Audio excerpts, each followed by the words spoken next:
Hi, this is Emma Burford from Business Rocks, and I'm absolutely thrilled to be sharing the internet with Elaine Lindsay, who is a digital integration strategist who I've known now, Elaine, for I think about 2011, I think I first met her online. Hi there, Elaine. Hi, great to be here with you. And it's great to be here with you too, Elaine. And as I say, I've known you for some years now, haven't I? I think we first met in Mari Smith's social media inner circle, and I'm pretty sure it was 2011. Sounds about right to me. You're right.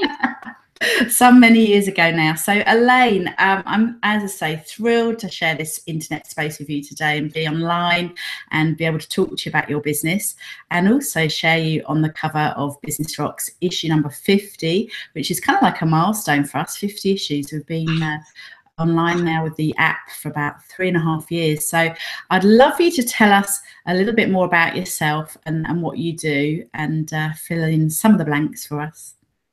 Well, first off, let me say thank you. And thank you so much. I'm really honored that you asked me to be on your cover, and woohoo on 50 issues. That's fabulous.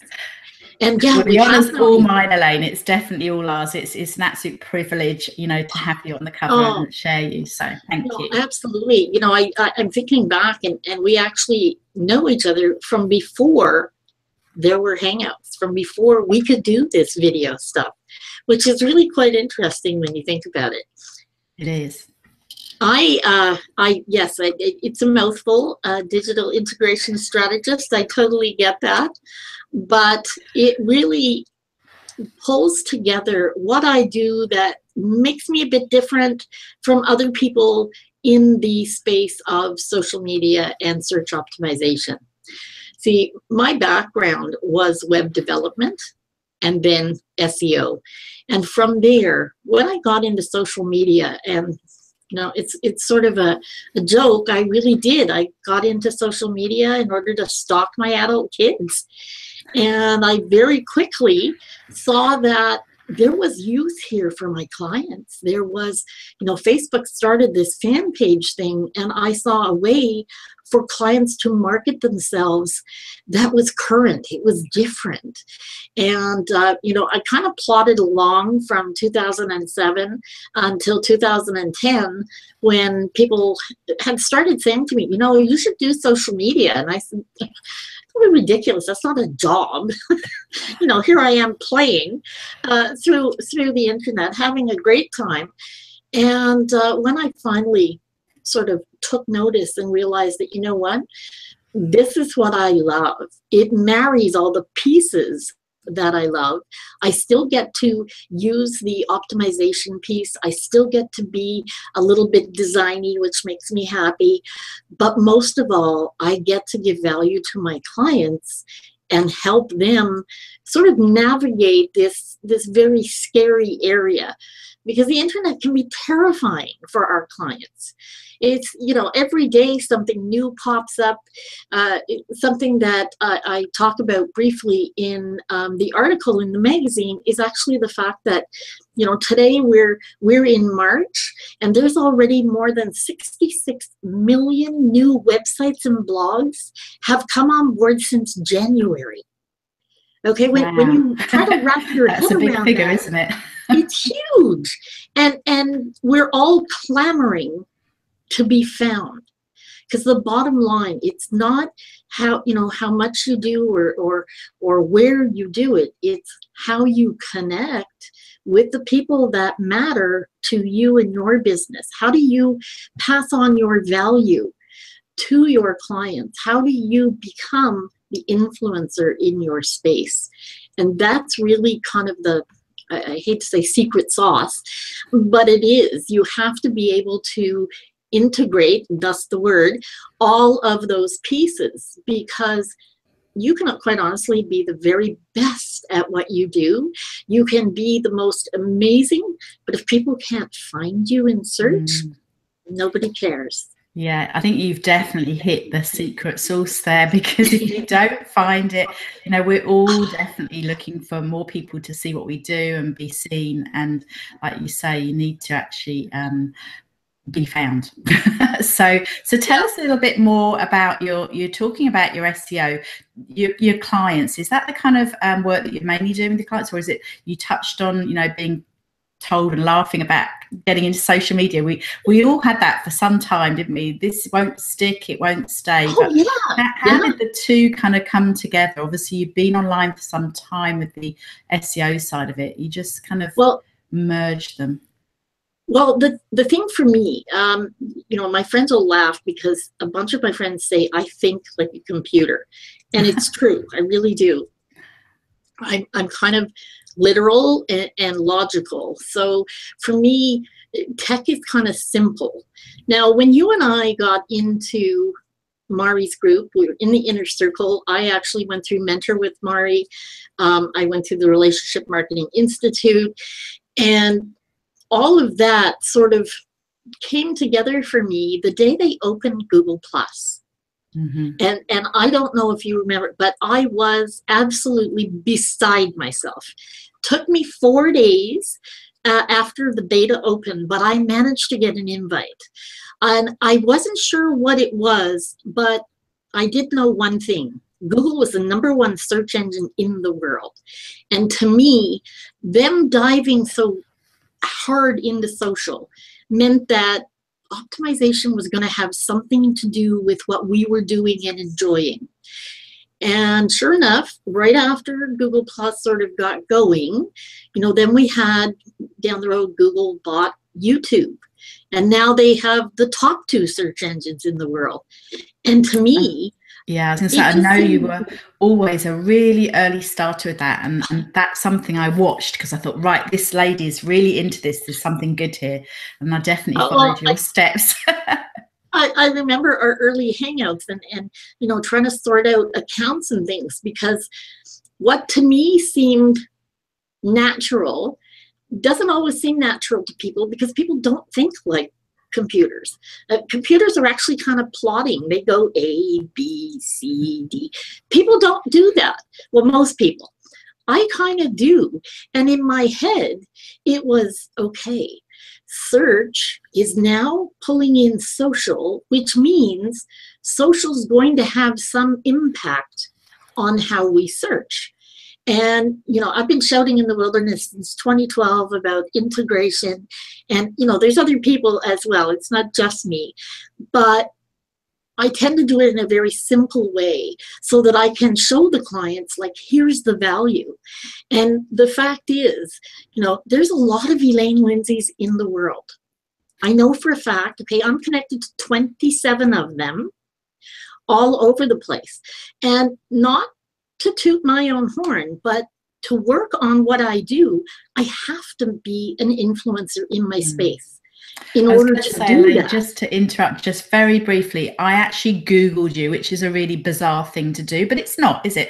I thought, you know, I just see what comes up today, did a bit more research, and of course you're coming up on Google all over the place. So, and that's where we need to be, isn't it? Like you say, we need to be found in search. So absolutely. Yeah. And you're great testimony to that. It's funny that you say, like, Googling yourself. I'm going to tell you, you really need to do that minimum once a month. You need to know what's out there, because you can't make the best of what's out there or solve any issues for yourself if you don't know what people are seeing. But my point about it, and it's not just your name, you have to be found for kind of everything you do. And I do know for a fact, I think it's out of, I don't know, 7 million or whatever Elaine Lindsay's out there, I'm most of page 1. Which took effort. There's no two ways about that. But one thing I just would love to give the readers, when you Google yourself, please do it in an incognito browser. Don't Google yourself where you are. If you're in a browser, anybody that's attached to you, your clients, what have you, if you Google them, you're going to get skewed results. And this is a really big deal. And my clients will say, "But what do you mean? I come up first. I see." Well, yeah, you do if you're on the computer. But if you hit Chrome or Firefox or whatever you're using. Safari, I'm sure, also has an incognito. Do an incognito search where you're not attached to the results that come up. That's where you want to see yourself coming up at the top of page 1. That's a great tip, fantastic one. Yeah, I mean, I must admit, I do use the incognito quite often for other things. I haven't tried it on myself, so I will do that. Not recently, anyhow. Well, I was blown away. I have to tell you, a couple of years ago, just doing my usual Google search, I had come up with, they started putting online information about city council runs here in Ottawa. And I actually ran for city council in 1991, I think, 91, 92. I ran against 10 other people, and I, quite frankly, was not prepared to win. There was no thought of that. It was something on my bucket list that I thought it was important. I understand what was involved. I knocked on all the doors. I did everything I needed to do and was shocked a couple of years ago when that came up in a search. They had actually started putting online all the information from past elections. So you can be pleasantly surprised, or perhaps not so pleasantly surprised by what you find. But better you know what's out there. And better for you and developing your influence if you can track yourself moving up that ladder. Now, I know touching on Google, you know, as we mentioned earlier, you have been a real quick start on Google from the very start back in 2012. So how do we use Google? I mean, I tend to share everything that we post on the website on Google still, but I know a lot of people that just don't use it. How important is it, do you feel, that we should be using Google? Okay, and let's clarify that for people. It's Google Plus is a stream that we use, and absolutely it is critically important. Okay, Mark Traphagen and Eric Enga from Stone Temple, they did a number of tests. We all sort of chimed in and did testing over a couple of years, and there's a difference in what you see in search if you actually put your information in Google+.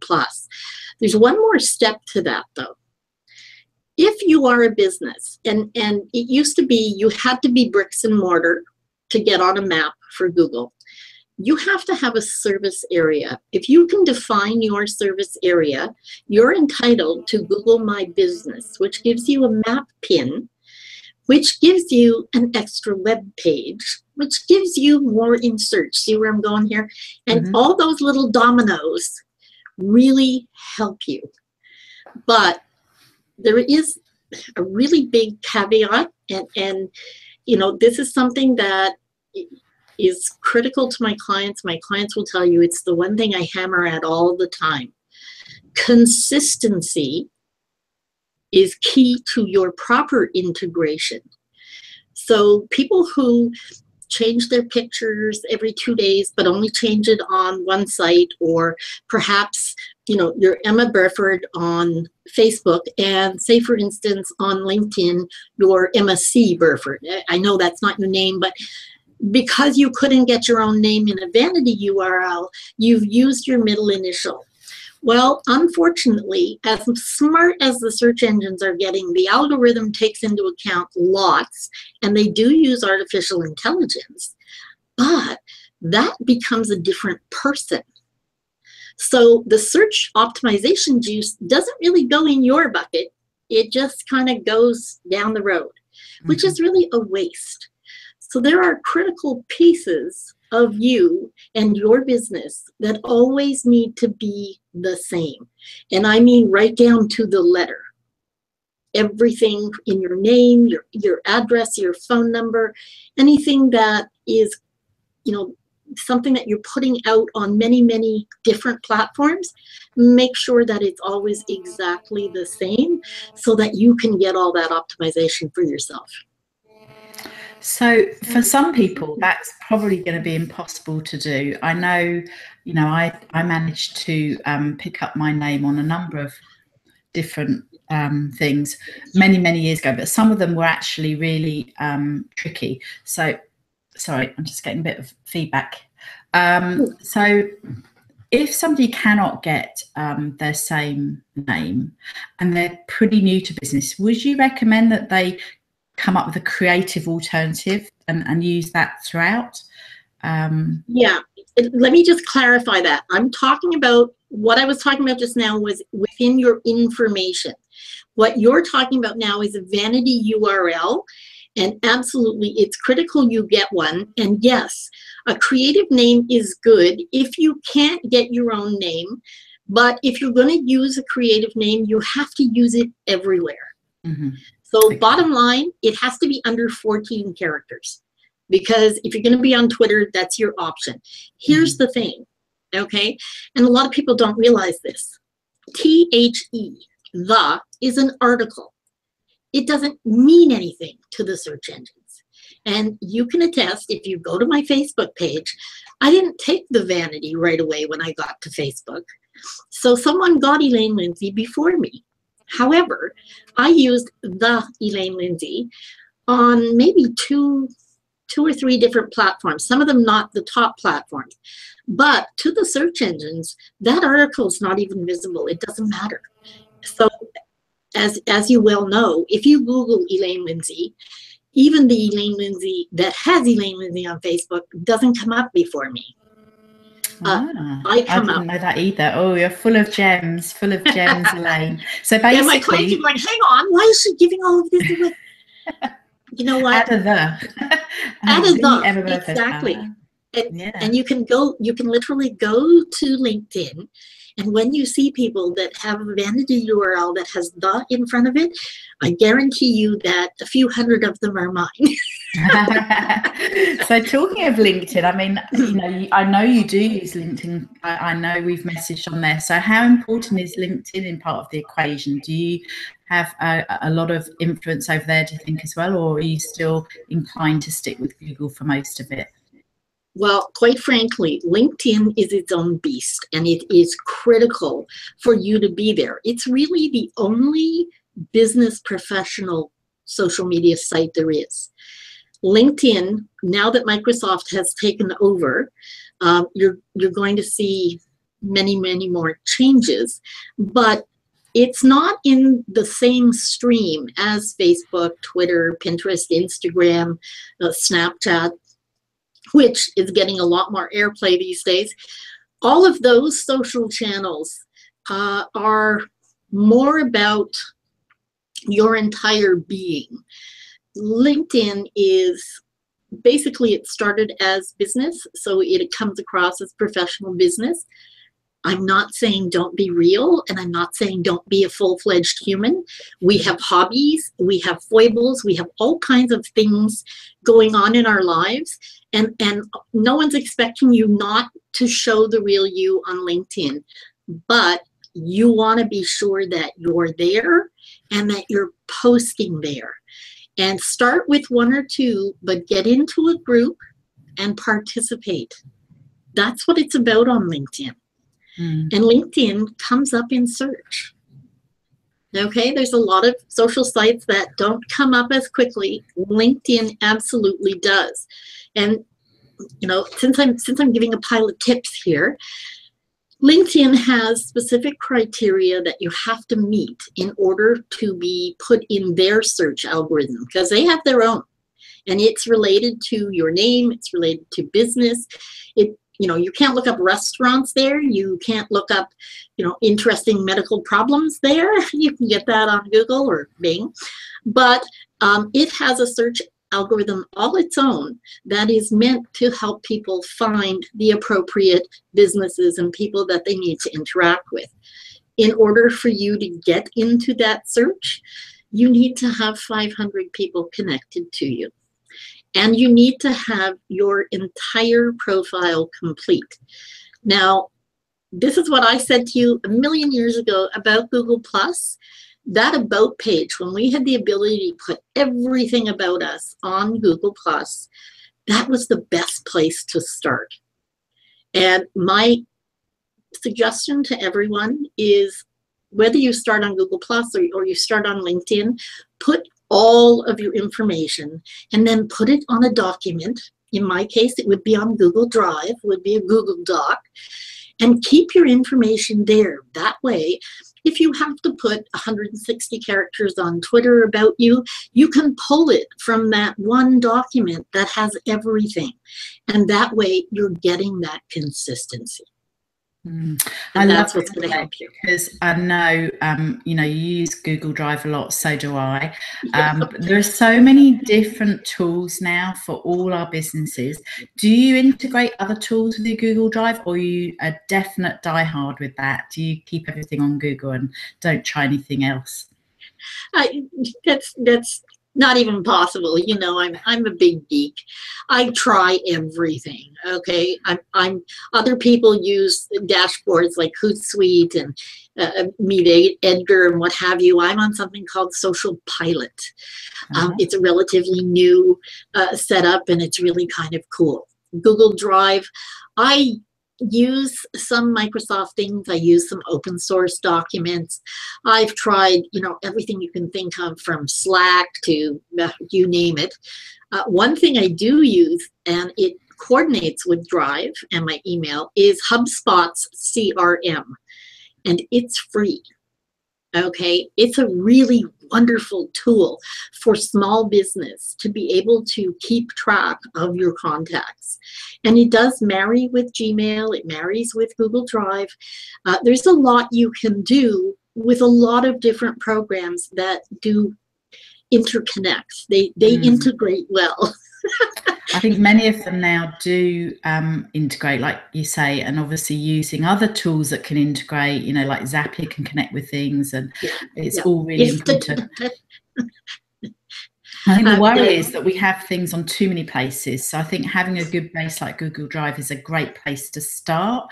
And I haven't tried HubSpot CRM, so I will take a look at that one. So I will check that out, because I think, you know, I use Trello in my business quite a lot, and that's become very popular with many business women now because it's visual. It's kind of reminds me of Pinterest in a weird way, but, you know, it's kind of like that. It's got that feel about it. So but you never know when things are going to change. Whereas I do mind mapping too, so there's mind mapping setups as well. What you pointed out there, and this is critical, you have to have somewhere that you pull everything from. It's like, you know, we all use banks, but it doesn't make sense to put a pound or a dollar in 10 different banks. It makes more sense to put them all in one bank. Have maybe one or two accounts, but have them at the same bank. You're not going to run around to every bank in your town. You know, if you ran around every bank in London, you'd be there forever. And it's just not efficient. And when you're trying for consistency, efficiency is really important. And honestly, I am the worst typist on the planet. I'm going to get in trouble for this. Because I'm told if you say that, I'm sure you're not. I really am. So it's much better for me to copy and paste from somewhere so I don't mess it up. I'm not a bad typist, but being able to write things, so that's probably why I curate content rather than writing all my own things. And you know, people often say to me, I meet so many people, and online as well as off, but you know, they're like, Emma, write a book, you know, because I love to be able to talk about things, but I actually really detest writing. So I'm more of a visual learner. I've always loved video, and like you, I'm very geeky, so the latest thing, I want to try it. You know, I want to try the latest type of I was playing around with some Instagram lead ads the other day. You know, there's always something that kind of I have to rein myself back, otherwise I find I just go down too many rabbit holes. So tell me a little bit more about your business, Elaine. What sort of customers do you work with? I mean, obviously you've got all these skills. How do you attract your customers online, apart from what we've obviously discussed, you know, making sure you're out there and talking, connecting with people? Is a lot of your business local, or do you find you get a lot of people online coming to find you as well? I have a really nice mix of, I have some local, but I have more clients that are kind of everywhere. My clients are small to medium business, and I do, some media authors, coaches, that kind of thing. But a lot of the time, it's people who understand they have to be found. Visibility is important, and it's not their strong suit. Mm-hmm.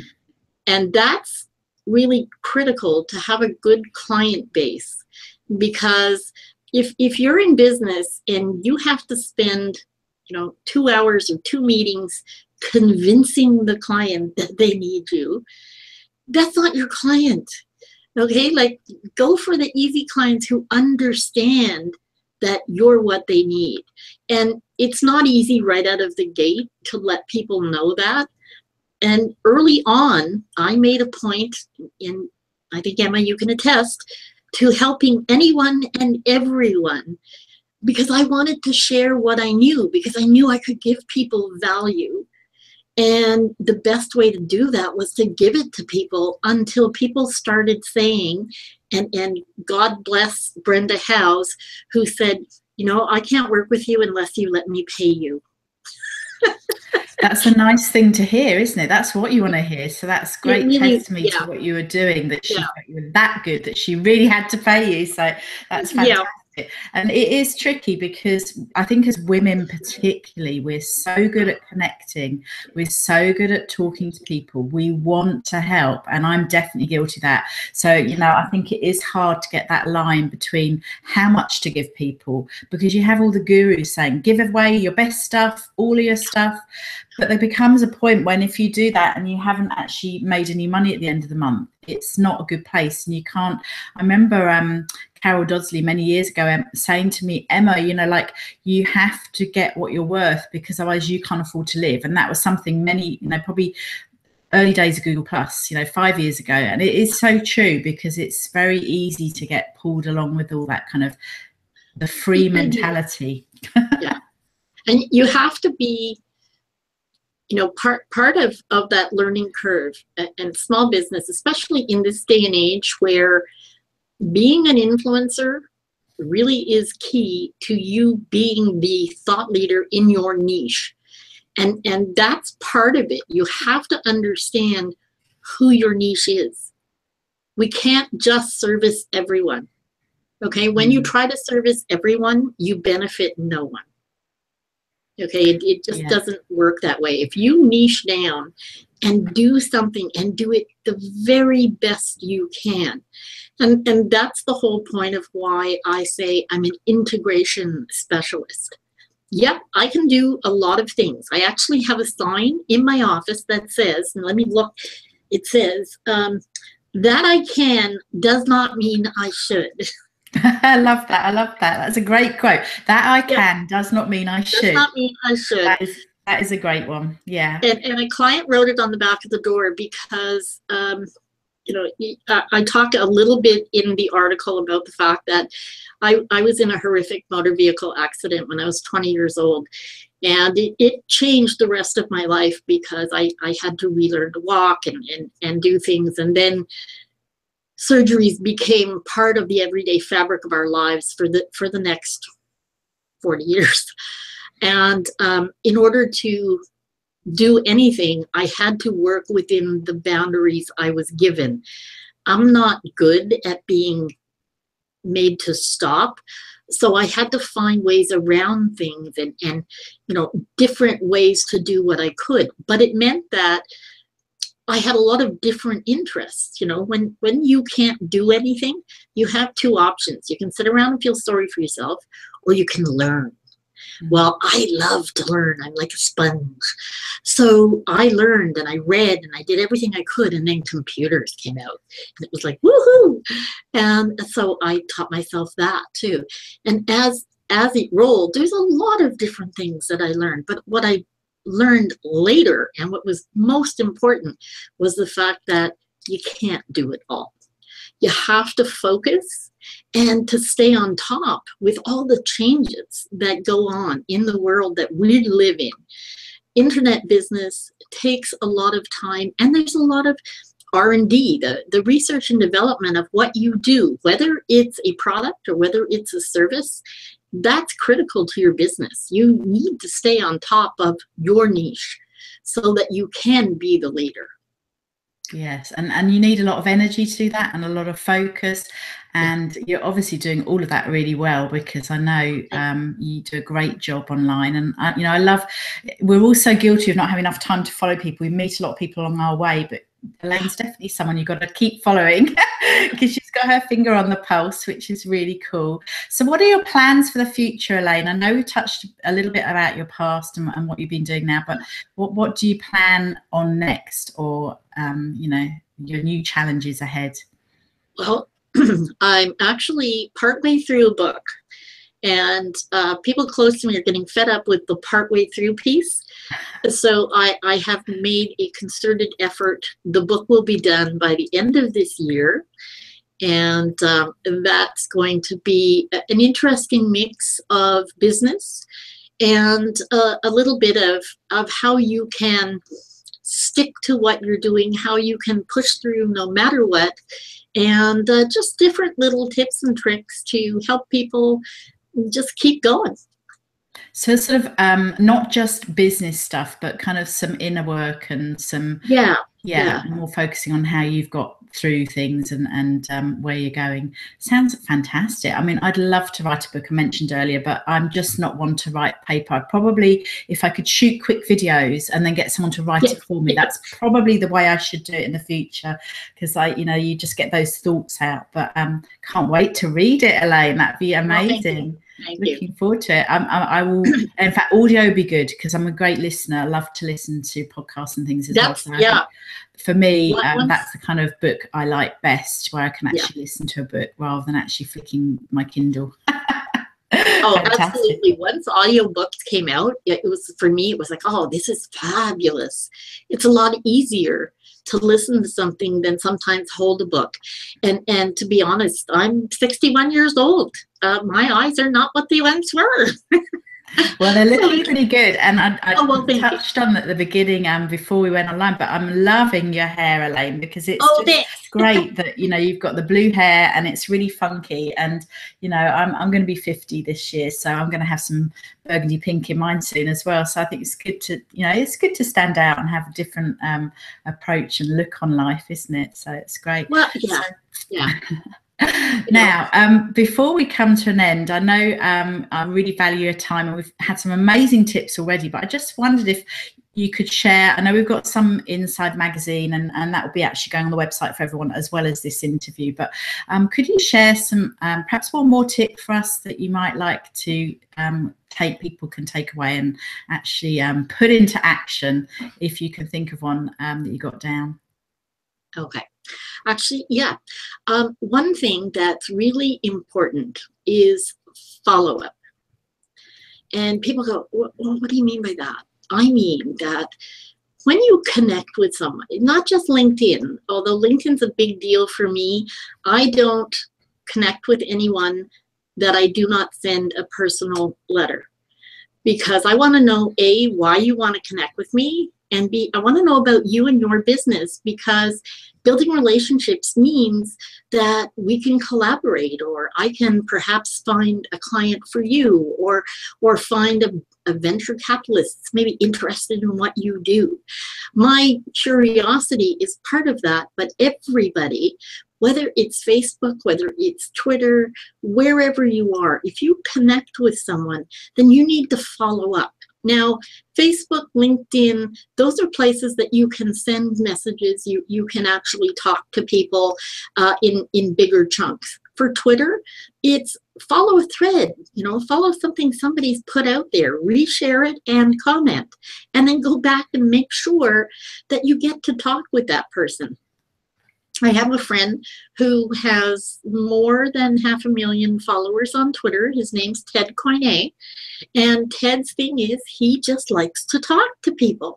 He is one of the top 10 influencers in the world. And, you know, we both know Mari Smith, same thing. It's about that relationship. So everybody that you connect with this week, I want you to go that one step further. Don't just click connect. Send a little message. Ask them a question about them. Because guess what? It's all about them. It's not about us. You're and dead hopefully right that there. was a good tip. That is a fantastic tip. And I was just, the words, you know, building that relationship are all on the tips of our tongue, because that is what it's all about. And that's what we've been, you know, all about for many years, isn't it? And getting to know a lot of us online. So that's a fantastic tip. And interestingly, I was looking online. I had a new sign up on my mailing list. I always go and have a look first thing in the morning, just see who's coming on board. And it was actually a man. And, you know, I kind of target women, but I thought, right, you know, do I put that personal, I follow Dean Jackson and his emails, and you know, I thought, yeah, I should be you know, following up with that one, even though he's a man, because you just don't know where that relationship will take you. So I think that's a great tip for us to get near the end to. So I know, Elaine, I'm sure you have lots of places online, but where would be the best place for people to connect with you after the call? And I can share, obviously, in the magazine and on the website. Where would be your best point of contact if someone wants to actually reach up and make that personal connection with you? Okay, your best bet is to connect with me on LinkedIn. We have a business page on Facebook, and Facebook on my personal profile is more for my friends and family, and I do tell people that.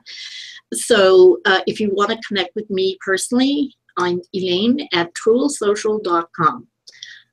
I answer my own email, so anybody who wants to send me an email or ask me a question, that's a great place to go. But start with LinkedIn, because that's a great place for you to grow. And I'm more than happy to help people do that. Oh, that's fantastic. And thank you for offering that, Elaine, because I would have said go to Google+, but like you say, LinkedIn is the place where you can really connect on your business levels. And then I expect you all to already be on Google+, so yeah. I wouldn't say that. And one thing that's really critical for people to understand is our streams are different. We don't have the same connections we once had on Google+. So yes, you want to be there, but you're not going to find as much interaction as we used to, and you're going to split your stream between Google Plus and your Google My Business. But that's why I say LinkedIn now. Yeah, I get that, and you know, it's different, but it's still vitally important to keep sharing all that contact on Google, and then take the relationships onto LinkedIn or possibly Facebook if people tend to use that sometimes. So fantastic. Now, Elaine, before you go, is there anything you'd like to share with us as a sort of final thoughts, and you know, just wrap up before we go, because I know you've given us great tips, but there might be a few gems or nuggets. What I want to say, well, first, I am really humbled, and thank you for having me in your magazine, which is really kind of cool. On the magazine. I can't wait to share it. Fantastic. Cover girl. Still trying to wrap my head around that part, but yes, on the magazine. But basically, you know, if you get out there and give the best of you in the best way you can, you're going to get it back tenfold. Because, and don't go about it with that in mind. Do it because it makes sense to you. Be valuable and be of service, and trust me, everything else falls into place. And I can say that because I'm older.